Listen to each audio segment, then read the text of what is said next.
Hey, welcome back. Be at the buzzer. Look, I'm your host, Brian Briggs. Let's get to it.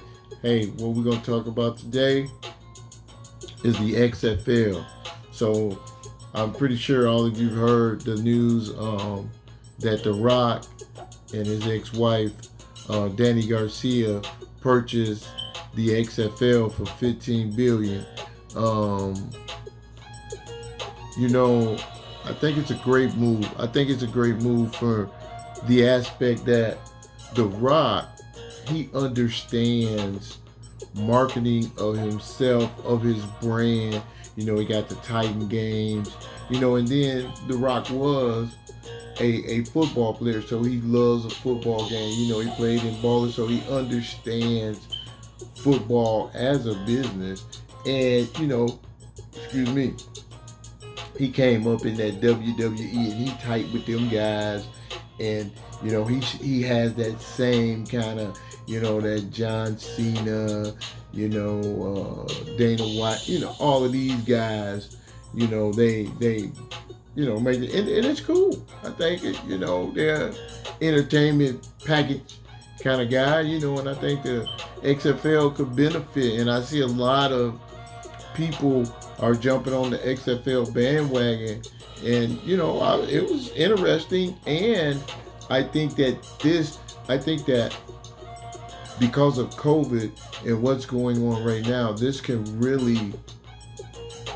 boost or find a niche for the XFL in this new world that we're in, this new uh, post COVID-19 sports world, because they're talking about coming back in a bubble, and and if you can do that and kind of get a arena feel, or some kind of, not, and I don't want to say arena, but their own feel, but be able to put a package together that's successful, you know and they may be, because of how this works out, and they're not going to play until 2021, they may be the first organized sports group to have fans back in the stand, full fans.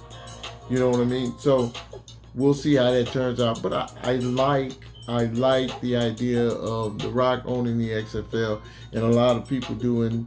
I wish him much success, and much success for the league, because we need it. We need it, as another live sports venue. The other thing I want to talk about is Major League Baseball. Man, it's like they just always find a way to mess up something. It's like Major League Baseball, man.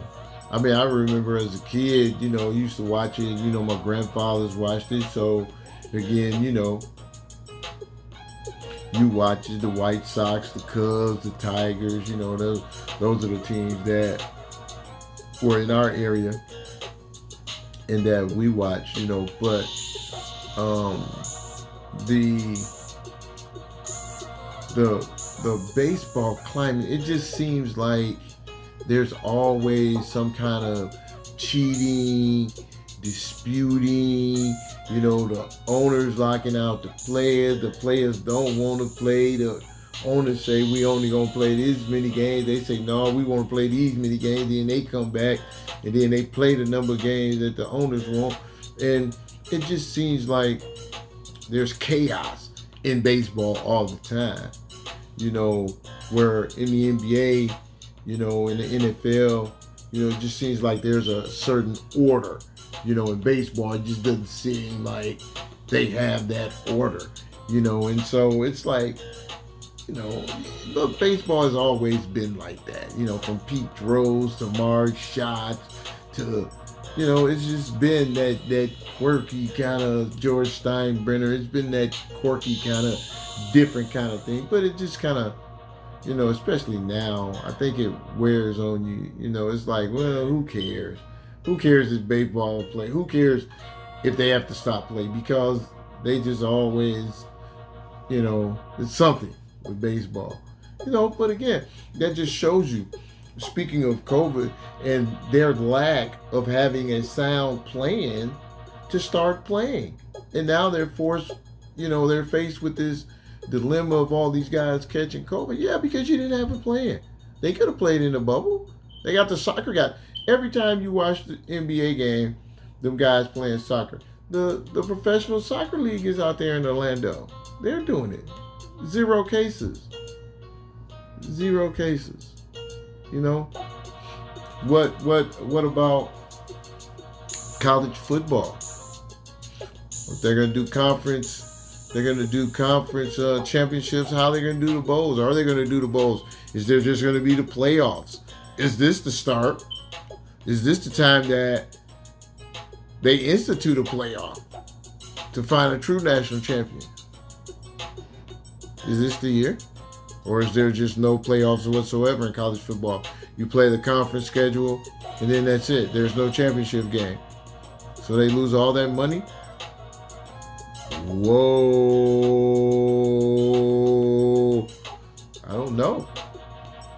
What's going to happen there? Has anybody ever talked about what's going to happen there? Stay tuned. Let's find out. This has been Be at the Buzz.